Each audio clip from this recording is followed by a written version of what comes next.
मुंह में डालते ही घुल जाए ऐसी बनी है नारियल की बर्फ़ी। इसे खाने के बाद कोई नहीं कहेगा कि ये नारियल की बर्फ़ी है। बिल्कुल ही मलाई बर्फ़ी की तरह सॉफ्ट बनी है। क्या आपको नारियल की बर्फ़ी बनाते वक्त बहुत सारे प्रॉब्लम आते हैं, जैसे कि नारियल की बर्फ़ी बनाते वक्त उसके अंदर चीनी रह जाती है या फिर वो सॉफ्ट नहीं होती, पूरी तरह से वो हार्ड बन जाती है? अस्सलाम वालेकुम। Free online cooking class cooking के ABCD में आज हम सीखने वाले हैं नारियल की बर्फ़ी बनाना।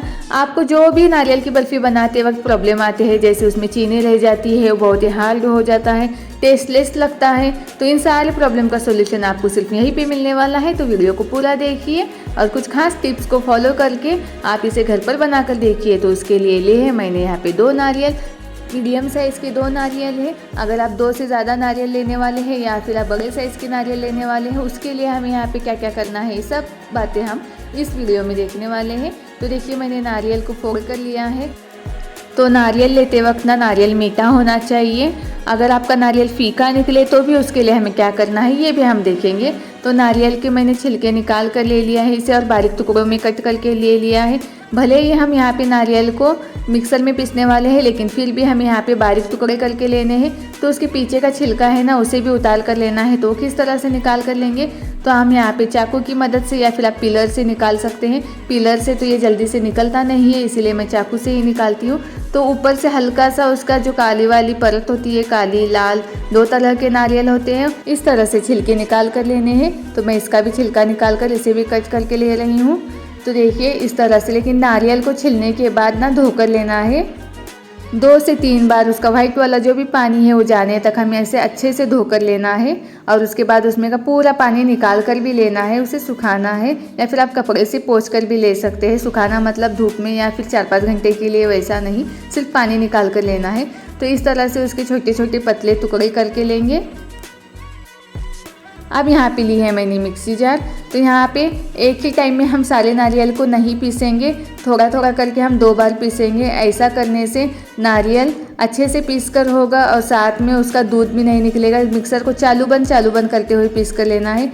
एक साथ पीस कर लेंगे तो नारियल का दूध निकल सकता है, वो पूरी तरह से पेस्ट में बदल सकता है, इसीलिए मिक्सर को चालू बंद करते हुए पीस कर लेना है। तो देखिए इस तरह से पीसना है, बारीक ही पीसना है। मोटा वाला रखेंगे तो जो बर्फ़ी बनाएंगे वो थोड़ी मोटी मोटी लगेगी, इसीलिए पूरा बारीक।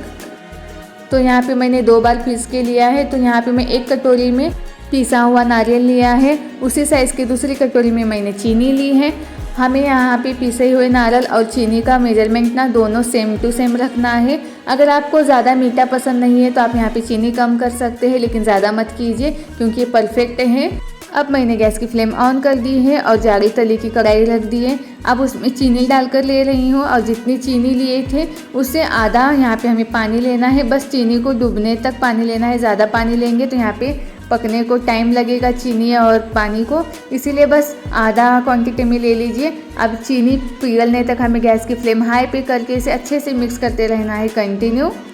तो हाई फ्लेम पे ही यहाँ पे चीनी पिघल गई है और चीनी पिघलने के बाद उसे यहाँ पे उबाल आ रहा है पानी को। तो उसके बाद यहाँ पे हम डालेंगे आधा चम्मच नींबू का जूस। नींबू का जूस डालने की वजह से नारियल की बर्फ़ी ना वाइट में अच्छी से बनती है और चीनी के अंदर का जो भी कचरा होगा ऊपर आने लगता है। तो देखिए ये वाइट वाला जो भी हिस्सा है ना ऊपर का, उसे हल्के से चम्मच से हमें निकाल कर लेना है। ये चीनी के अंदर का कचरा है, डस्ट है, इसे निकाल कर लेंगे। इसी की वजह से यहाँ पे हमारी बर्फ़ी ठीक से नहीं बनती है, उसका टेस्ट थोड़ा सा ख़राब होता है। तो गैस की फ्लेम लो पे करके हमने जो खिसा हुआ नारियल है वो डाल कर लेंगे और उसे अच्छे से मिक्स करते रहेंगे। यहाँ पे अब हम गैस की फ्लेम हाई पे कर देंगे, अच्छे से मिक्स करते रहना, इसे अच्छे से पकाना है। तो यहाँ पे हमारे कम से कम 10 से 12 मिनट लग सकते हैं। तो यहाँ पे चीनी की चाशनी और साथ में नारियल भी अपना पानी छोड़ देगा, तो इसलिए वो बहुत ही ज़्यादा पतला दिखने लगेगा जैसे ही हम नारियल पिसा हुआ डालते हैं।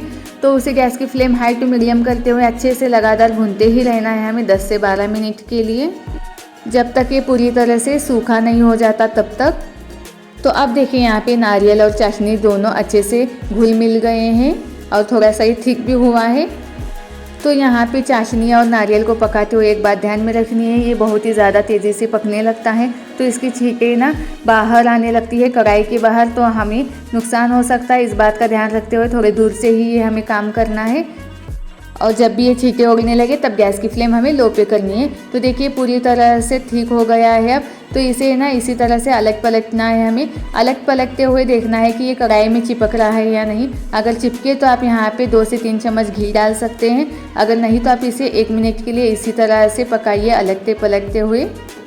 अब ये ना एक ही जगह पर ठहरने लगा है, इतना हमें इसे पका कर लिया है।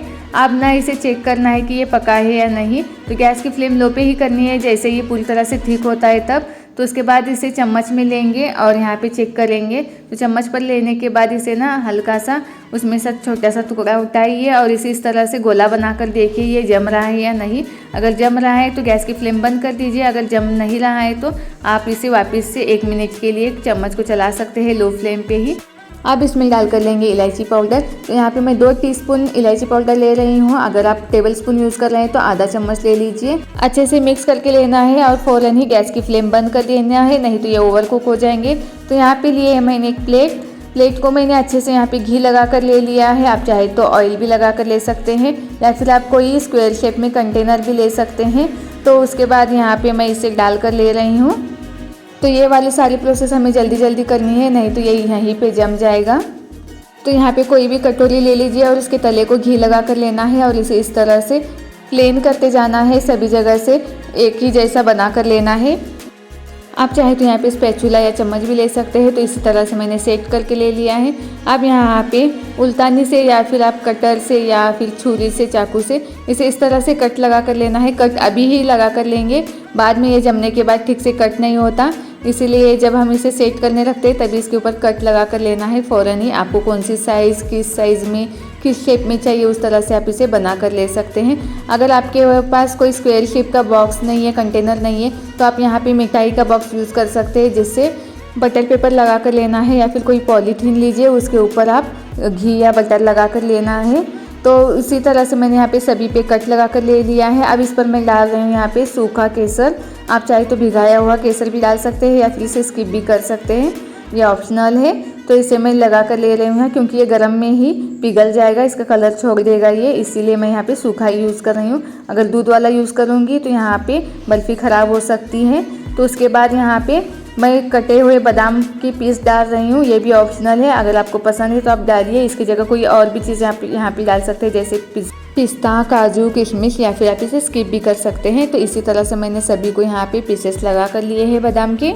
अब इसे 1 से 1.5 घंटे के लिए फ्रिज में रखेंगे या फिर आप इसे बाहर ही ढककर रखिए। फ्रिज में नहीं रखना चाहते तो ये अच्छे से सेट हो जाएगा। तो देखिए मैं इसे 1.5 घंटे बाद निकाल रही हूँ फ्रिज में से, तो ये अच्छे से सेट हो गया है। तो आप इसे चाकू से जो कट थे उसी के ऊपर हमें यहाँ पे कट लगा कर लेना है ताकि ये अच्छे से निकल आए। अब यहाँ पे चम्मच को उल्टा पकड़ के हल्के से नीचे से प्रेस करना है और इसे निकाल कर लेना है। आप चाहे तो चाकू की मदद भी ले सकते हैं। अगर आपको इस वीडियो में ज़रा सा भी कुछ सीखने को मिला होगा तो वीडियो को लाइक करें, कमेंट करें और शेयर करें। चैनल पर नए हैं तो चैनल को सब्सक्राइब करें, क्योंकि आपको ऐसे ही न्यू रेसिपीज़ यहाँ पर सीखने को मिलती है। तो देखिए कितनी सॉफ्ट बनी है, परफेक्ट। तो मेरे तरीके से खाना बनाते रहिए और खाते रहिए। जज़ाकल्लाहु खैर।